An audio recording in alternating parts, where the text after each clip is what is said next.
Today we are diving back into our master bathroom transformation. This place has come a long way from carpet and moldy pink tile to adding new features and things that will hopefully create a timeless look that matches the character of our home. Today I'm going to show you all of the details that we brought into this bathroom. I am so proud of how far we have come. It has taken a long time, but we are so happy to finally have a space that we love. Hi guys. Welcome back. My name is Emily Garvey, and on this channel I love to share my love for thrifting and DIY and how we're transforming our 1970s home into our dream home. So today I'm going to show you our Spanish Mediterranean bathroom and how it has completely transformed. It's been about 3 months since I shared this bathroom last, and honestly it just got to a point where it was functional, and then we moved on to other projects like our patio and our kitchen to get those places functional as well. So we are giving this bathroom some love. I just came back in from the garage from cutting some baseboards, and I'm gonna cut all those today and install them. I've never done this before, so we'll see how it goes. But I have so much to share to show you how we got to just this point today, and we are finishing this bathroom today. So we are finishing it. This will be a complete transformation in this video, and then next week's video is going to be a styling video to get it completely decorated a little bit. Okay, so I hope you all enjoy, and let's dive in. You're about to see a little taste of what it was like when we first moved in our construction zone. Yeah, this is the state of our bedroom, so obviously this is why we cannot be in here. But progress that he has made, I'm so excited about this. So this is gonna be the backsplash behind our toilet, which will be here, and we're gonna have the matching backsplash here as well. I think that one of the hardest things when doing a remodel is trusting your choices. So these are the choices that we made for this bathroom in all of our tile. These are the backsplash tiles. I really wanted these to have a little bit of terracotta to pick up on the Saltillo floor tile, and we went with a mixed metal look. So you'll see some different types in brass, as well as we have some black pieces which will be coming in as well. This dark brown hexagon is for our shower floor, and then the subway tile is for the shower walls, and the marble will go around the arch. And then this is one of the mirrors that will be going above the vanity. If you're having a hard time visualizing it, trust me, I was too, but I love the end result, and I really hope that you will as well. Here's Dennis working hard grouting the backsplash behind the vanity. We were really trying to do everything that we could to keep this project moving forward. So here I am painting the closet before the flooring goes down. I probably won't reveal it in this video since it's a mess right now, but we did end up creating custom closets in here, and they are awesome. And then it was back to Dennis to take over with the flooring, and this is what he did. We really didn't make it easy on Dennis because we wanted them laid in a diamond pattern to really draw the eye into the room and give it a more modern feel as well, but this required a lot more cutting. He was able to lay all of these in 2 days, and then the following day the plan was to grout, but this is where we ran into a slight problem. Those are not grouted, but then over there it is grouted. Now, this is where every home renovator will probably cringe, because this is pretty much the worst nightmare that could happen, and that is that our grout was put in the wrong color. But what had happened is that we ordered this grout. It was delivered to our house in 2 bags, one of which was not labeled. Yeah. We passed these off to Dennis, and he installed them quickly and efficiently, but started with the 1 bag that wasn't labeled, and that was not the right color. So we are okay with it. It'll be just fine. We're moving on. We could always stain it down the line in the future, but for now we just have white grout, and it looks a little bit more modern.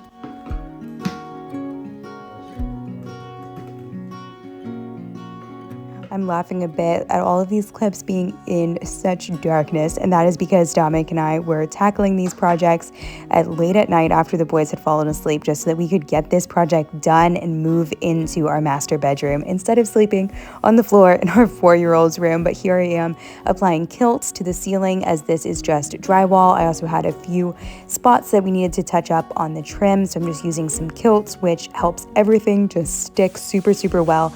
And then here Dennis is installing the rest of the grout after we decided to just stick with the white grout and just figure it out later. The boys thought this was the most fun thing ever to come in and check on Dennis. Now that all of the messy tiling was done, we could finally start cleaning up our bedroom here. So here we are taking up all of the layers of cardboard that we had used from our kitchen cabinets to protect the floor. It was incredibly dusty in here. Once we got this all cleaned up, we could start adding in the beautiful things. Here we are again at some very late hour of the night doing some electrical work. This is the light over the toilet, which I think is the most beautiful light ever. You'll just have to wait and see.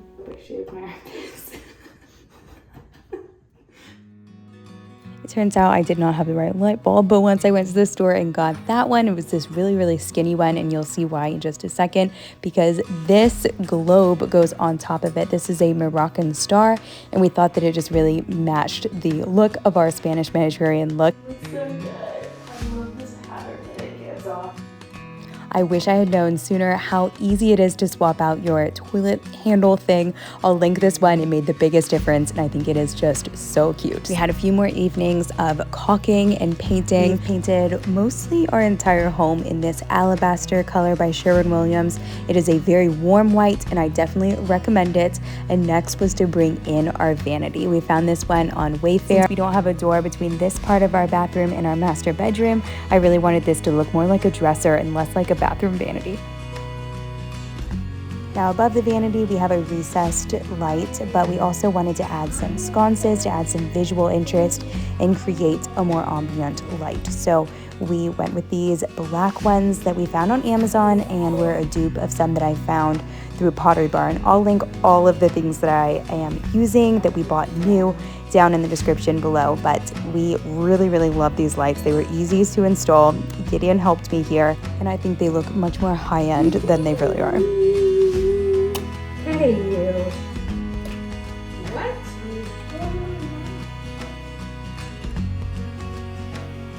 Big moment of truth. Go, Gideon. Yay! It works! Yeah, Dennis is gonna be so surprised. Can't wait to get the mirrors up here, and it's just all gonna come together. We also need to do something about these knobs being silver. So you're also now seeing our faucets, which our handyman Dennis installed for us. I was a little bit worried because the brass finish on the faucets was slightly different than the gold finish on these mirrors, but it actually turned out looking really beautiful. It complements it very nicely, I think, and I love the high arc of the faucet. Now you might be confused what we are doing here, hanging these mirrors with wire, but a lot of people use like painter's tape to get the distance exactly right between those two spots that you need hangers. We just went with wire and then put two brackets into the wall and we're able to hang it on this. This just made more sense with our type of mirror because you would have seen it from the top if you would have hung them directly from those points on the outside of the mirror.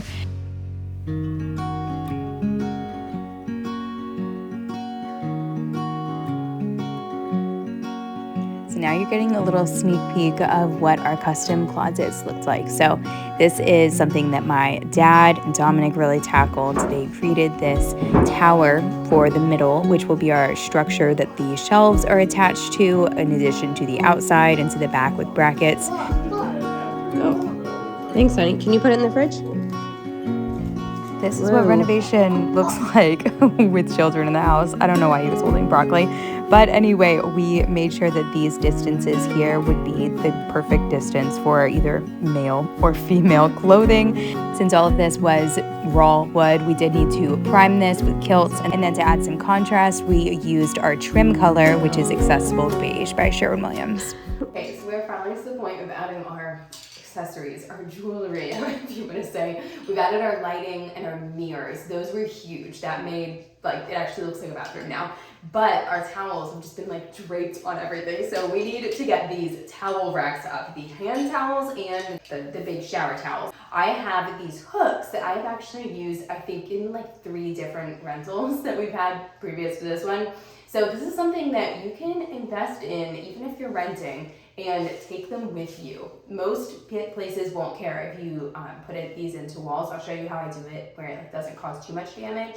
And I have 2 different options. I have this one, I have 2 of these like bright white ones, and then I have the off-white ones, which I think I'm leaning towards. I like that they have the gold and the black. We're trying to go for a mixed metal look. So we're doing our lighting and accessories in the black, and then we're doing the things that go on the actual, like the toilet and the handles for the faucet and everything, and then like the shower faucet in gold or like brass. Try to find some similar and link them. My mom got these for me like a long time ago. And then we have the toilet paper holder. We got this on Amazon. It's just super simple, like a little wrought iron thing, and the hand towel hooks as well. So let's get these things installed. This is gonna make a huge difference functionally. Dominic is painting the closets right now, priming them so that we actually can put things in our closet and not just have our clothes everywhere else in the house. Okay, so we just need to decide if they should be even. That's what I'm leaning towards. At our old apartment, we had them like that, kind of staggered, and it helps because I am shorter and Dominic is taller, obviously. So that way we remember whose is whose. I know some people are very against putting holes in the wall, especially drywall plugs that do leave a little bit more damage, but honestly, it's smaller than a dime. I mean, even smaller than that. It's itty bitty. And so I want these to stay in here. So yes, I am making holes. So you can see we still need to put up our baseboards along the sides here. We're not going to put it up on the back. I still need to wipe some of that grout off. But here's our good old, toilet paper holder. I have to decide if I'm going to put it on that side or this side. I'm leaning towards this side just because this is shower, so like wet. Also, when you walk in, I don't think it's the most beautiful thing to see a toilet paper holder like right there. So this is a little bit more hidden, and there's like nothing on this wall. I am thinking about putting a little stool here. We all need a little stool to put the phone. Yeah, this is like first world problems, but it's really annoying when you have to like reach the toilet paper. So I'm thinking it needs to be like right there, like arms length across, right there.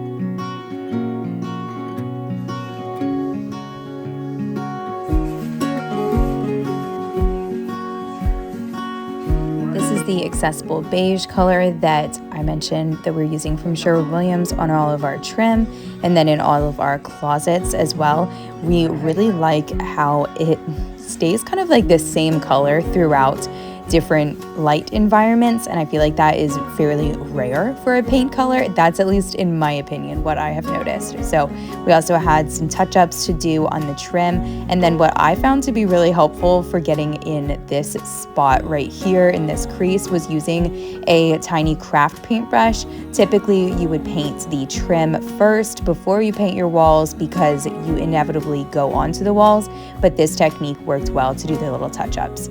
So I'm laughing here because my hair just magically got chopped off here. But yes, this is a few months later and I was installing some of the last little things. I found these very simple black towel holders on Amazon. They were super affordable. The reason we actually waited so long is because we couldn't find these little brackets. We opened the package and then lost the little brackets that allow them to be hung without seeing any of the screws. But after installing the drywall anchors, I put this on, and then you just use this sneaky little screw under here so that you don't see any of the screws from the outside, and it looks very clean.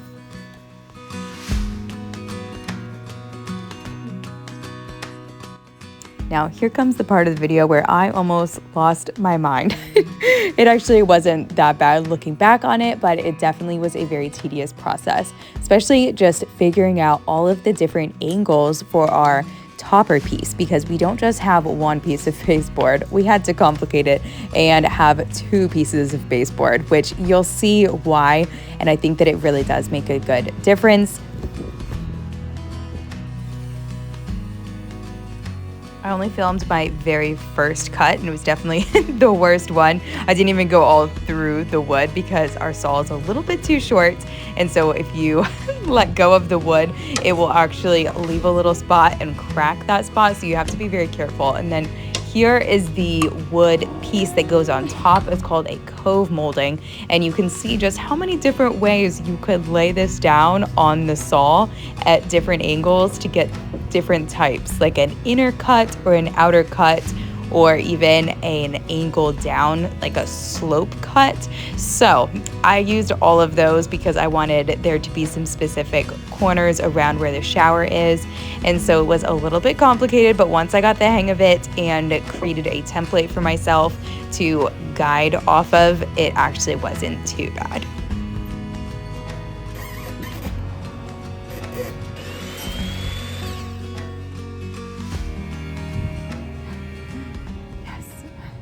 I just got the very last piece of baseboard in. It's like 2 pieces because we went with a really thick option to really elevate the home, make it look more high end and not like builder grade. So we wanted a thick baseboard, but then we also have a thin topper piece that's called a cove molding on top. So it was a lot of cuts, a lot of angles. My head was hurting trying to figure it all out. So I'm glad we're done with that.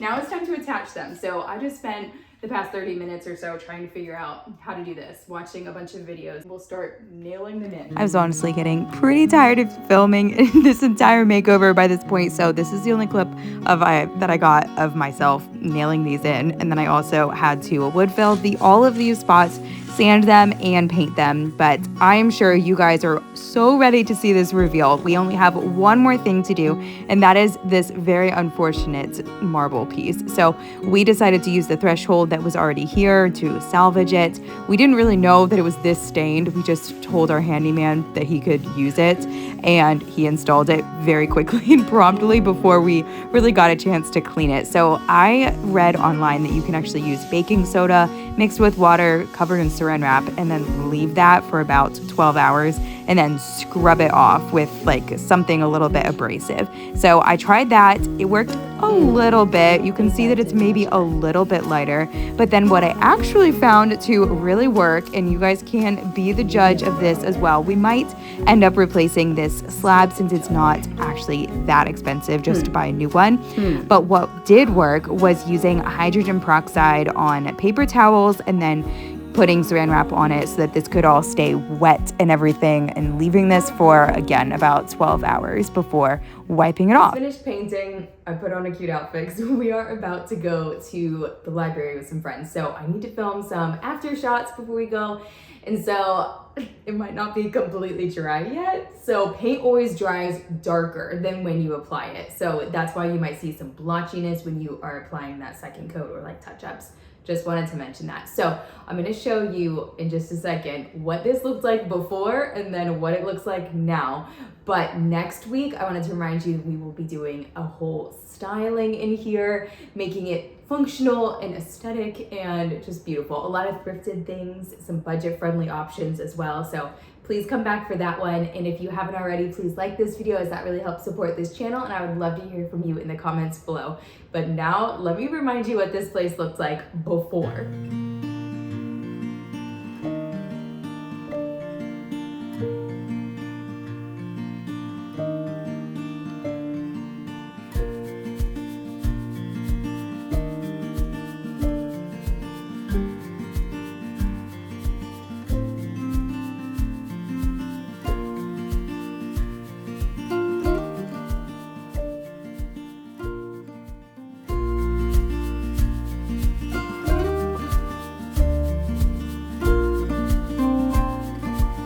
Try to keep it real with you guys here on this channel, and something that I just want to mention is that renovations cause a lot of stress and anxiety, just inevitably, especially when you're living in it and especially when you have kids. And I don't want to make this look like it is super easy, but something that I have found to help and that is actually scientifically proven. The brain cannot process that stress and anxiety at the same time as when you're feeling gratitude. I can say that definitely was not always easy, as we had to take baths for the entire time that this shower was not ready, but we really are so grateful for this house and the home that we are creating. So I just hope that that is the message I can leave with you all, and I hope that you all have a very blessed week, and I will see you next week for styling of this bathroom.